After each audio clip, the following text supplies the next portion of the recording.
Palaging dinadayo ang Divisoria tuwing Christmas season dahil sa mga murang pangregalo doon. Pero paano nga ba nakikisabay ang mga sellers sa Divisoria sa panahon ng online shopping? Para bigyan ng mukha ang balita, Mobile Journal, Evan Tarinque.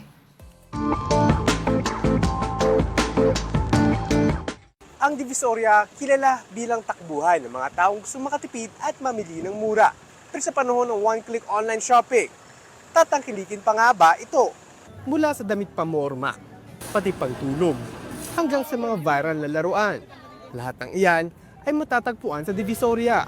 Pero aminado ang ilan sa mga nagtitinda. Hindi na kasing dami ng dating mga namimili dito. Minsan dumadaan ako din, Diyos ko, nakangangalat mga tinderang gano'n. Lalo pag regular days. So, dati kumikita kami ng 1,500 to 2,000, one day lang yun. Ngayon, wala.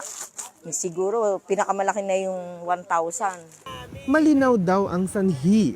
Nagiging mas uso na kasi ang online shopping platforms. Sa 2024 Global Digital Report ng Meltwater, 57% o mahigit 50 milyon sa mga internet users sa Pilipinas ang bumibili sa online shopping platforms. Malaki rin ang nagiging epekto ng free delivery at discount vouchers sa pagtangkilik ng mga mamimili.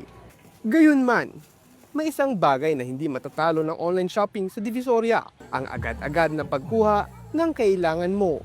Mas madalas, kasi halos lahat talaga nasa online or hindi kaya pupunta ka pang SM, eh hassle pa, pamasahe pa. Eh di online mo na lang, hintay mo na lang. Po, kailangan ko pumunta dahil namimili ako ng mga kortina, kailangan ko mamili ng mga tela. Kasi may mga order po sa akin. Kailangan makuha ko kagad, may benta agad.